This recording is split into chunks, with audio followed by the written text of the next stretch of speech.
호산나 찬양대에 찬양 감사합니다.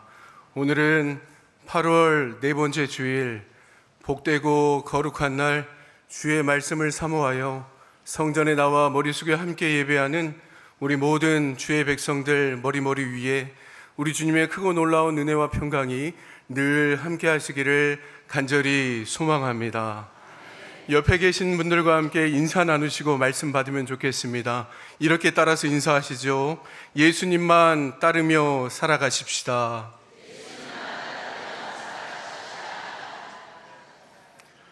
예, 인사를 한 번 하면 서운하니까 한 번 더 인사하는데 최고의 축복으로 인사하시면 좋겠습니다. 다시 한번 인사하겠습니다. 성령 충만함을 받으십시오. 오늘 저희는 마가복음 1장 14절로 20절까지의 말씀을 함께 받았습니다. 오늘 본문의 말씀 마가복음 1장 14절로 20절까지의 말씀을 중심으로 나를 따라오라, 나를 따라오라 라고 하는 제목하에 하나님의 말씀을 함께 나누겠습니다. 오늘 말씀이 시작되고 있는 14절 말씀, 그 시작을 보게 되면 요한이 죽은 후라고 시간을 명시하고 있습니다. 우리가 말씀을 들여다보면 때로는 이 이야기들이 실제로 있었던 일인가 라고 생각하며 의심을 삼을 때가 있습니다. 그런데 오늘 말씀을 보면 요한이 죽은 때라고 하는 시간적인 그 순간들을 언급하면서 오늘 말씀이 기록되어 있는 것을 보게 될 때 이 말씀이 특정 시간 안에 특정 사건으로 구성되어 있다라고 하는 것을 충분히 생각해 보게 된다는 겁니다. 요한이 죽은 후에 그 당시에 어떤 일이 있었는가? 예수님께서 갈릴리에 찾아오게 되셨고 그 갈릴리에서 예수님께서 어떤 일을 행하셨냐면 바로 복음을 전파하셨다라고 하는 겁니다. 예수님께서 복음을 전파하셨는데 그러면 그 복음의 구체적인 내용은 무엇일까요? 때가 찼다라고 하는 것 아니겠습니까? 하나님의 나라가 가까이 왔다라고 말씀하고 계시는 것 아니겠습니까? 때가 찼고 하나님의 나라가 가까이 왔으니 이제 뭐 하라고요? 회개하라고 말씀합니다. 회개한 후에는요, 복음을 믿으라고 증거하고 계십니다. 복음을 믿는다라고 하는 것을요, 우리말로 다시 표현하면 복음은 곧 예수님 아니시겠습니까?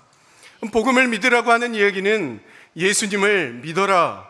때가 찼고 하나님의 나라가 가까이 왔으니 이제 너희들은 하나님을 믿고 복음이신 예수님을 믿으라 라고 하는 것을 예수님께서 강력하게 전파하고 선포하고 계시다는 겁니다. 오늘 말씀 복음이 무엇인가 라고 하는 것을 14절과 15절 말씀 두 절에 걸쳐서 분명하게 언급하고 난 뒤에 그 다음에 어떤 일이 일어나겠습니까? 우리는 이 대목을 읽고 나면요, 충분히 어떤 일이 일어날 거다라고 하는 것을 예상해 볼 수가 있습니다. 다시 말하면 복음이 무엇인가 예수님께서 설명하신 이후에는 그 복음을 전파할 사람들을 찾아 나서셨지 않겠습니까? 그래서 16절부터요 20절까지의 말씀에는 하나님께서 누구를 부르시고요, 제자들을 부르시고 예수님께서 그 제자들을 부르실 때 그 제자들의 반응은 어떠했는가 라고 하는 말씀이 14절부터 16절부터 20절까지의 말씀에 그와 같은 내용들이 담겨 있습니다. 그리고 21절부터는요, 그러면 제자로서 살아가는 삶이라고 하는 것은 무엇인가?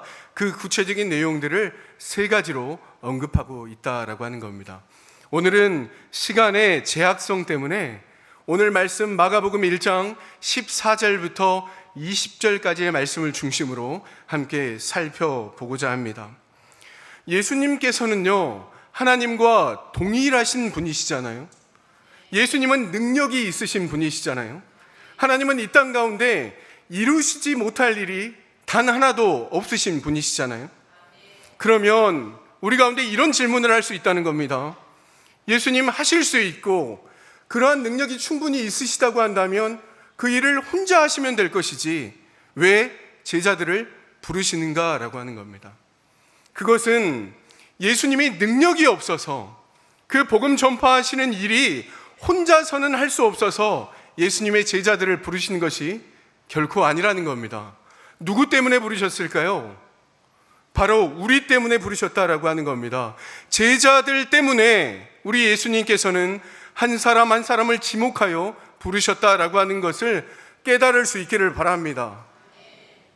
우리 예수님께서 능력이 없어서 한 사람 한 사람을 세우시고 그 사람을 통해 복음 전파한 일을 행하셨던 것이 아니라 바로 하나님께서는 예수님을 통하여 하나님의 나라와 그 복음 증거하는 일에 제자들과 우리를 동참시키고자 우리를 부르시고 사용하신다라고 하는 것을 우리가 잊지 말고 기억하실 수 있기를 바랍니다.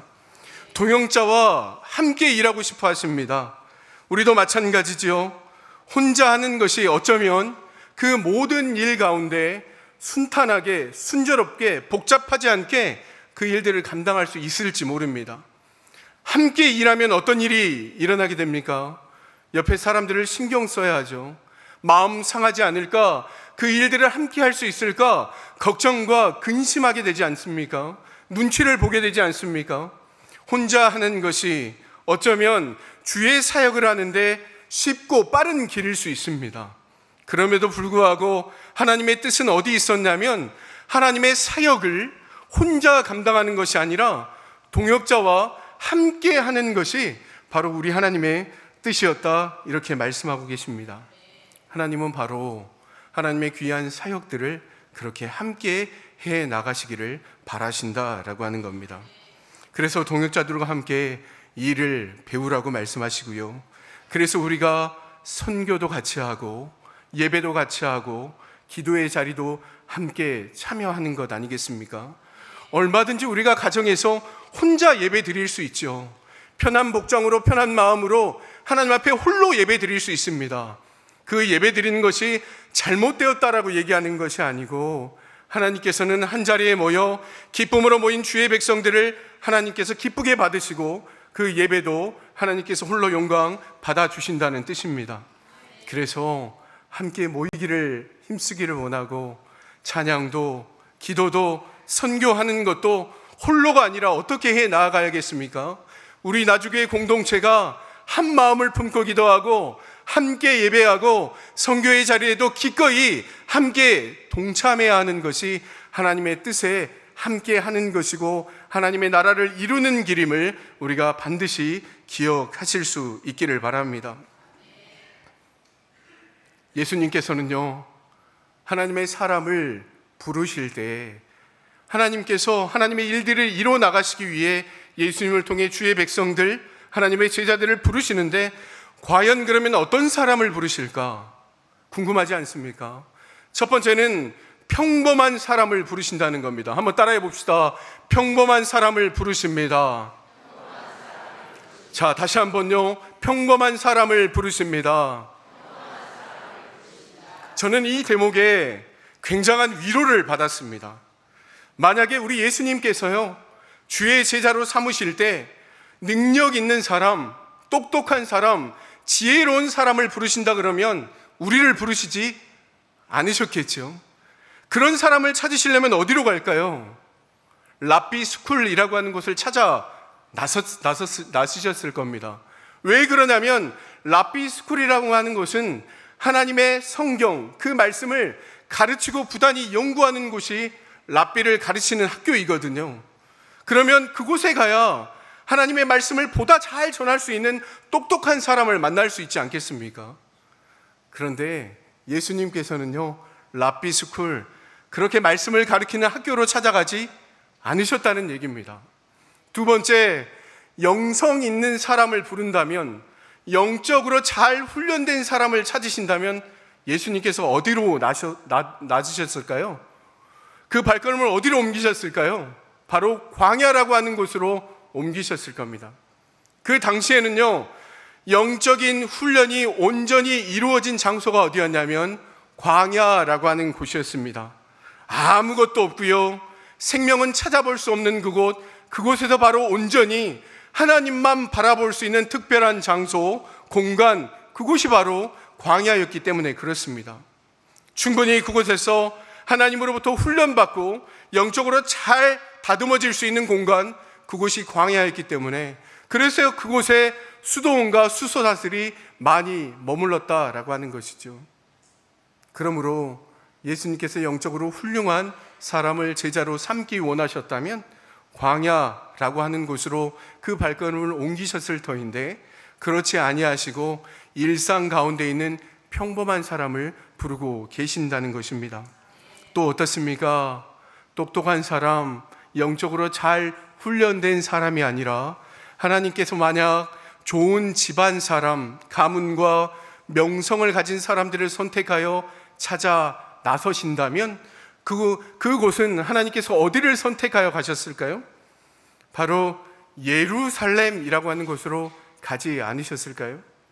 예루살렘이라고 하는 곳은요, 가문과 명문가로 유명한 집안 사람들이 거기에 다 모여 있었기 때문입니다. 귀족 가문들이 거기에 많이 있었다라고 하는 얘기죠. 그런데 그것도 아닙니다. 예수님은 삶의 현장 가운데 사람을 부르셨다는 겁니다. 오늘 말씀도 한번 보십시오. 예수님께서 그 제자로 삼으실 때 그 직업이 어떤 직업을 가진 사람의 부류였습니까? 우리가 오늘 본문을 읽어서 아시겠지만 어부, 고기를 낚는 사람을 선택하여 부르셨다라고 하는 거죠. 우리는 여기서 희망을 갖게 됩니다. 하나님께서 만약 평범하지 않고 능력을 갖추고 재산도 좀 있고 관계와 명성도 있는 사람을 찾으신다면 우리가 하나님 앞에 쓰임받을 수 있을까요? 없을까요? 아마 쉽게 쓰임받지 못할지 모릅니다. 그런데 하나님께서는 감사하게도 하나님의 제자들을 부르시고 그 하나님의 뜻을 이루어가는데 주의 백성들을 삼으실 때 평범한 사람들을 선택하시고 그 사람들을 부르셨다라고 하는 사실에 다시 한번 감사의 고백을 올려드리게 됩니다. 예수님의 제자들을 보면요, 우리와 같이 평범하거나 아니면 평범 이하의 사람들일지 모릅니다. 왜 그럴까요? 예수님은 누구를 통해서라도 일하실 수 있는 분이시지만 하나님께서는 평범한 사람을 들어서 능력 있게 사용하실 수 있는 권능의 하나님이시기 때문에 그렇습니다. 만약 잘 나간 사람들만 부르셨다면 우리가 얼마나 상처받겠어요? 우리가 얼마나 마음 아프겠어요? 그럼에도 불구하고 당시에 아주 지극히 평범하거나 평범하지 못한 그 이하의 사람들을 선택하고 부르셔서 하나님의 백성과 주의 제자로 삼으셨다는 사실입니다. 그런데 예수님의 제자들을 보면요, 조금은 자신이 생기지 않습니까? 이런 사람도 부르셔서 선택하시고 사용하시는데 나를 부르시지 않을까라고 하는 자신감 말입니다. 고린도전서 1장 27절부터 29절까지의 말씀을 보시면 거기에 4가지 하나님의 제자를 부르시는데 조건들을 기록하고 있습니다. 첫 번째는 누구를 부르시냐면 미련한 사람을 부르십니다. 똑똑한 사람 선택하지 않고요, 능력 있는 사람 선택하지 않고요, 바로 미련한 사람을 선택하여 부르신다는 겁니다. 두 번째는 어떤 자를 부르시냐면요, 약한 자를 부르십니다. 강한 자, 또 권세 있는 자, 많은 사람들로부터 인정받는 자를 선택하는 것이 아니라 하나님께서는 누구로부터 소외된 자, 연약한 자, 다른 사람들로부터 인정받지 못한 약하고 연약한 자를 부르셔서 사용하신다는 말씀입니다. 세 번째는 누구를 부르시냐면 천한 자를 부르십니다. 하나님께서는요, 귀한 자, 또 귀중한 자를 선택하여 부르시는 것이 아니라 오늘 말씀에도 나타나고 있지만 비천한 자, 천한 자를 선택하셔서 귀하고 능력 있게 사용하십니다. 왜 그렇습니까? 하나님이 능력이시기 때문이고 하나님께서 일하시는 예수님께서 그 큰 권능을 소유하고 계시기 때문에 그렇습니다. 네 번째는 어떤 자를 부르시냐면 멸시받는 자를 부르십니다. 세상에서 많은 사람들로부터 인정받고 성공받고 또 많은 사람들로부터 높임을 받는 자가 아니라 오늘 말씀 네 번째는 멸시받는 자, 소외당한 자를 선택하고 부르셔서 하나님께서 능력 있게 그를 사용하신다는 말씀입니다. 여러분, 멸시받는 경험이 있으십니까? 딱 예수님께서 선택하실 주의 자격을 갖춘 자이십니다. 그래서 여러분, 절망하지 마시고요, 낙심하지 마시고요, 오늘 말씀에서 우리가 확인한 바와 같이 하나님이 나를 사용하시겠구나, 오늘 내가 하나님 앞에 부르짖고 간구하면 하나님께서 나를 선택하시겠구나 라고 하는 믿음의 고백을 주 앞에 올려드리실 수 있기를 바랍니다. 이런 사람들을 부르십니다. 왜 그렇습니까? 이런 사람들은요, 하나님 앞에, 사람 앞에 자랑할 수 있을까요? 없을까요? 자랑할 수 없습니다. 뭐 하나 딱히 드러낼 게 없기 때문에 그렇잖아요. 그래서 하나님 앞에 자랑하지 못합니다. 다시 한번요, 예수님께서는 하나님의 백성들과 주의 제자를 부르실 때 바로 미천한 사람을 부르시고, 약한 자를 선택하시고, 천한 자를 부르시고, 멸시한 자를 하나님께서는 기억하신다는 사실을 우리가 반드시 우리가 마음 가운데 새기실 수 있기를 바랍니다. 또 한 가지는요, 자격을 말하지 않습니다. 자격을 말하지 않고요, 무엇을 말하겠습니까? 예수 그리스도의 목적을 말하는 사람입니다. 그래서 하나님이 목적이 어떤 것인지, 내 자격을 드러내는데 내 이름을 높이는 자가 아니라 하나님께서 나를 사용하실 때 하나님의 목적이 어떤 것인가, 이것을 분명히 선포할 수 있는 자입니다. 여러분, 자신이 모든 것을 갖추고 있다 한다면 자랑할 게 얼마나 많겠습니까? 내가 소유한 재산이 이만큼 많이 있습니다. 내가 사회적으로 이러한 입지 가운데 놓여 있습니다. 내 이름만 되면 모르는 사람들이 없을 정도로 그 가문과 명성이 추출합니다. 이런 생각과 마음을 가지고 있는 사람이라면 예수 믿기 쉽지 않습니다. 누구를 자랑하겠습니까? 나 자신을, 나의 능력을, 나의 권세를 자랑하기 쉽다라고 하는 겁니다. 그래서 하나님은 오늘 부르실 때 예수님의 제자 가운데 이와 같이 4가지 조건을 거시고 이런 제자로서의 삶의 조건에 합당한 자들을 부르셔서 능력 있게 사용하신다는 겁니다. 한번 생각해 보십시오. 능력이 없는 사람, 예를 들면 내가 가진 게 없다 그러면, 심지어 빚이 있다 그러면 내가 빚이 많습니다 라고 자랑하겠습니까? 그렇지 않지요. 그런 것을 자랑해봐야 나에게는 손해이기 때문에 그렇습니다. 내 집안이 천민과 노예의 집안 출신입니다, 그런 것들을 자랑하기 만무하잖아요. 왜 그렇습니까? 그런 것들을 통해서 자신을 높일 수 있는 조건이 없기 때문에 그렇습니다. 우리 모두가 우리 자신을 자랑하는 것이 아니라 예수 그리스도의 이름을 선포하는 우리 모두가 되시기를 간절히 소망합니다. 예수님이 우리를 왜 부르셨을까요? 사람을 낚는 어부가 되게 하시고자 그 목적을 가지고 부르셨습니다. 사람을 살리는 존재로 만들기 위해서, 생명을 부여하는 존재로 만들기 위해서 우리를 선택하고 부르셨다는 얘기입니다. 그래서 하나님께서는 어떤 사람을 부릅니까? 앞에서도 강조하여 말씀드렸지만 평범한 사람을 부릅니다.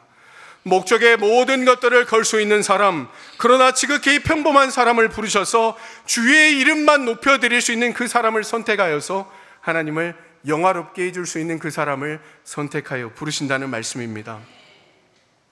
오늘 본문 이어서 16절과 17절의 말씀을 제가 다시 한번 봉독해 드립니다. 갈릴리 해변으로 지나가시다가 시몬과 그 형제 안드레가 바다에 금을 던지는 것을 보시니 그들은 어부라. 예수께서 이르시되 나를 따라오라. 내가 너희로 사람을 낚는 어부가 되게 하리라 하시니. 아멘. 그러니까 일상의 평범한 사람들, 그러나 목적을 이룰 수 있는 사람들을 부르신다는 겁니다. 그러면 부르심에 대한 응답이라고 하면 어떤 자세를 갖는 사람이 좋겠습니까? 첫 번째는 복잡하지 않는 사람을 선택하십니다.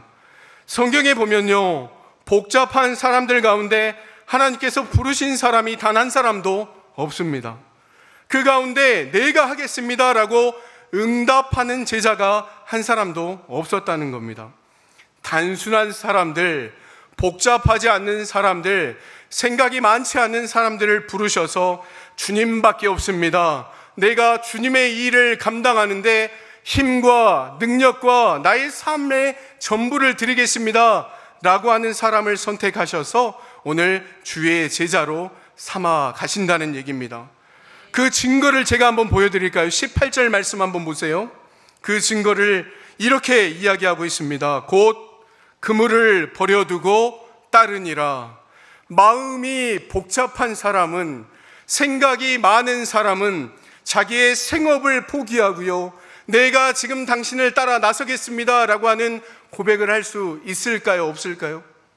처자식이 생각나고 내가 지금까지 이루었던 이 생업이 생각나서 그 모든 삶의 현장을 놓고 예수님을 따라가기가 참으로 쉽지 않다는 얘기입니다. 그리고 생각이 많은 사람은요, 그 순간에 어떤 생각들을 떠올리게 되겠습니까? 내가 과연 예수님을 따라갈 자격이 있는 사람일까? 생각하고 또 자신 스스로에게 묻게 된다는 겁니다. 내가 어부인데 어느 누구도 나를 존중하지 않는데 내가 하나님의 사람, 또 주의 제자로 쓰임받을 만한 가치가 있는 사람인가 고민하지 않을 수 없다는 겁니다.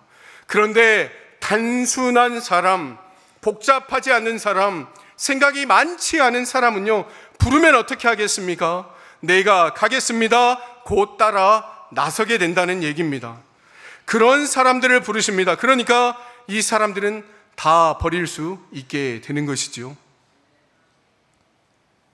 심지어 여기 오늘 본문의 말씀을 보면 세베대의 아들이 소개되어 있습니다.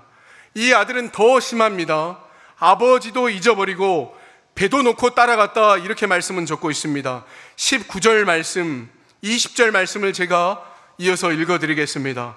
조금 더 가시다가 세베대의 아들들 야고보와 그 형제 요한을 보시니 그들도 배에 있어 그물을 깁는데 곧 부르시니 그 아버지 세베대를 품꾼들과 함께 배에 버려두고 예수를 따라가니라. 아멘. 생각이 많은 사람이면 어디 예수님을 쫓아 나섰겠습니까? 아버지를 버리고 배도 버리고 그 삶의 모든 현장을 내려놓고 얻을 것이 없는 그 한 사람을 쫓아서 따라갔겠느냐는 얘기입니다. 단순하니까 그렇지요. 따라가는 것입니다. 이 생각, 저 생각하는 사람은 주의 사명을 이룰 수 없는 사람들이거든요. 선교위원회 교육 과정을 모두 마치시고 이제 교회에서는 뭘 준비하냐면요, 해외 아웃리치를 준비하고 있습니다. 그런데 여러분 한번 생각해 보세요. 해외 아웃리치를 떠난다라고 하는 것이 어디 쉬운 일이겠습니까? 가서 내가 잠이라도 잘 잘 수 있을까? 먹는 것이 내 입맛에 맞을까? 우리 자녀들은 어떻게 하지? 그런 고민이 있는 사람이면 선교를 따라서 나설 수 있을까요? 없을까요? 그러기가 참으로 쉽지 않을 겁니다. 그래서 해외 선교 아웃리치를 떠나겠다라고 결정되는 순간 한 사람, 어떤 사람들은요 고민하기 시작합니다. 그런데 고민한다고 해결, 그 답을 얻을 수 있을까요? 없을까요? 우리 예수님께서는 이렇게 얘기합니다. 걱정한다고 그 길을 한 자라도 더 할 수 있겠느냐 우리에게 묻고 계신다는 겁니다.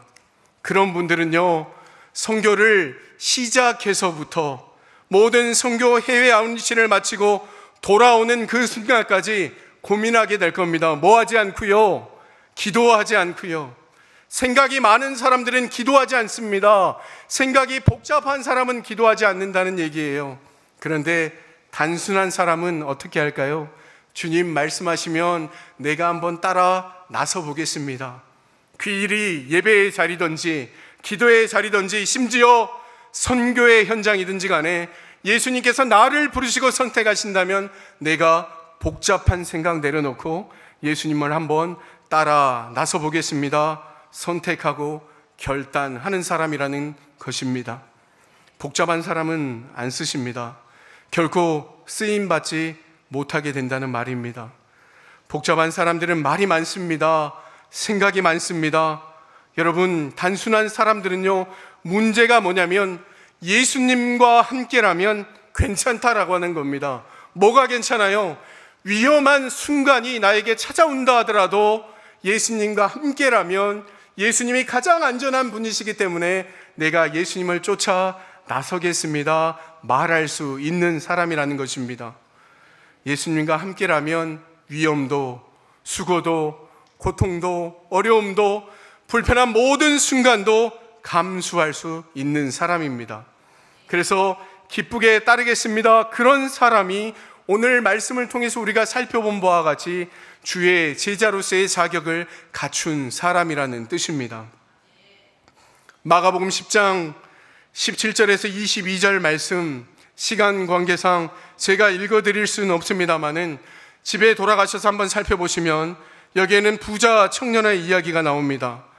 부르시는 한 사람이 등장하는데 모든 것을 갖추었습니다. 예수님, 저는요 율법도 지금까지 잘 지켜왔고요, 예배의 자리, 기도의 자리, 하나님께서 원하시고 바라시는 그 모든 자리를 지켜가며 힘써 행해왔습니다. 내가 어떻게 하면 구원받을 수 있겠습니까? 라고 구원의 질문을 예수님께 던지게 됩니다.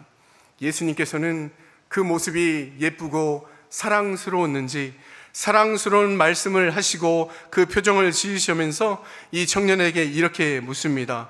그러면 재산을 가난한 사람들에게 다 나누어 준 후에 나를 따라오라, 이렇게 조건을 거십니다.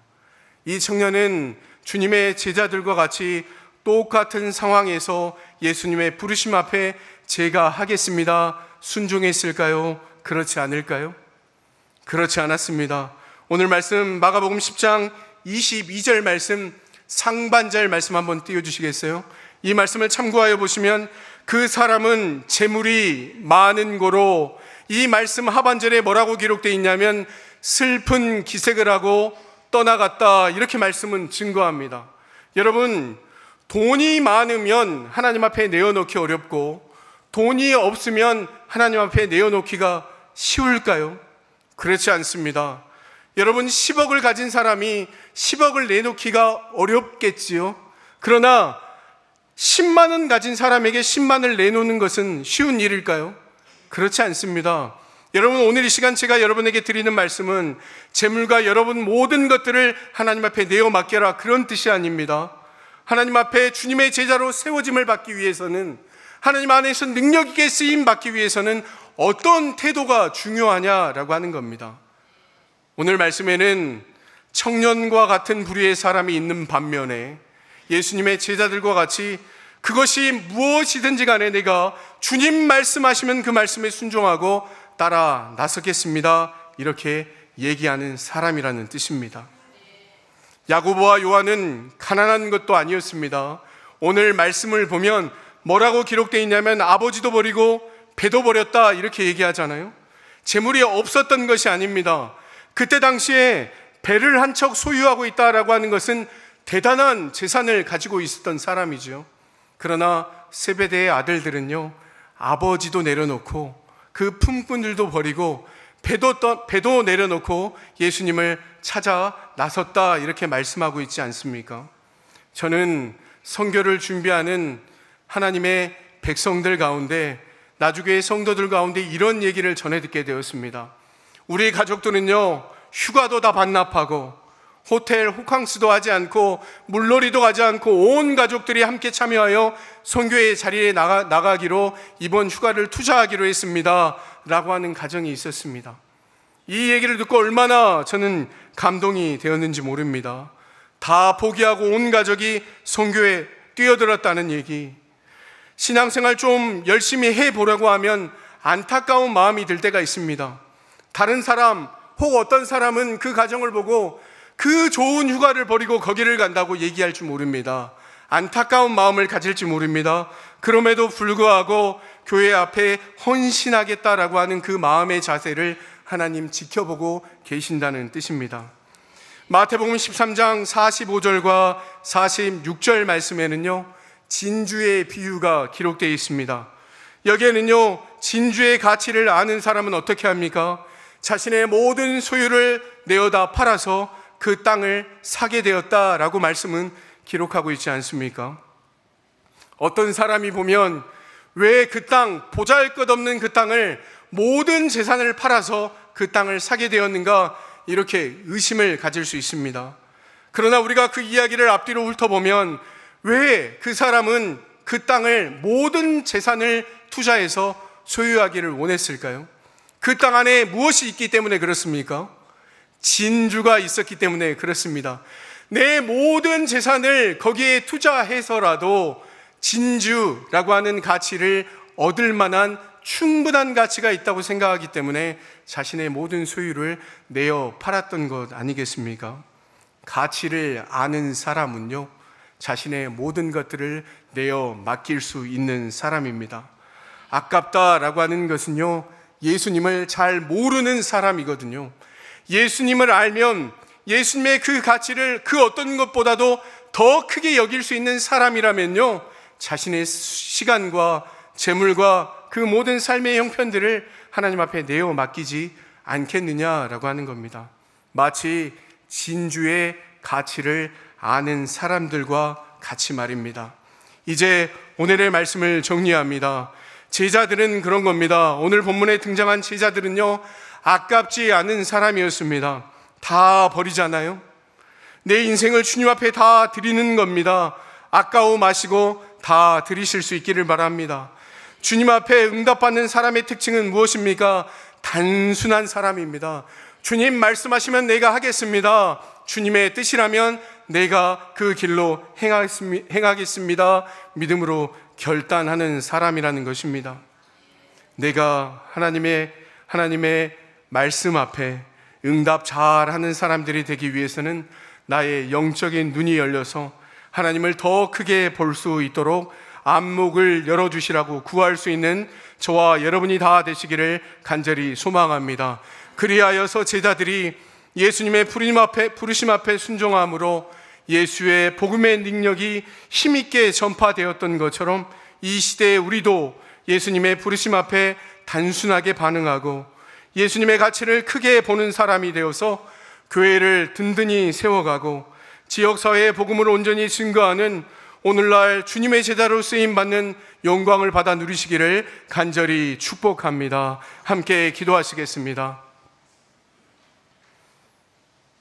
참 좋으신 살아계신 아버지 하나님, 우리가 예수님을 알기 전에는 주님께 드린다는 것이 어떤 의미인지 알지 못하였음을 정직하게 고백합니다. 우리의 믿음 없음을 용서하여 주옵소서. 이제는 우리 자신의 생각에 사로잡혀 예수님의 가치를 바로 보지 못했던 어리석음에서 벗어나 영생의 주인 되시는 우리 주님께 나의 삶을 드리기로 결단하는 우리 모두가 되게 하여 주시옵소서. 이 자리에 삶의 문제 때문에 가로막혀 주님을 볼 수 없는 주의 자녀가 있다면 생각의 굴레에서 벗어나 단순하게 그리고 직관적으로 문제보다 크신 하나님께 우리의 생각을 맡기게 하시고, 자녀 때문에 마음 아파 눈물 짓는 마음 답답한 부모님들 계시다면 우리 자녀들을 하나님께 맡겨드림으로 나보다 나를 더 잘 아시는 주님을 온전히 의지하는 믿음을 더하여 주옵소서. 감사를 드리옵고 예수님의 이름으로 기도하옵나이다. 아멘.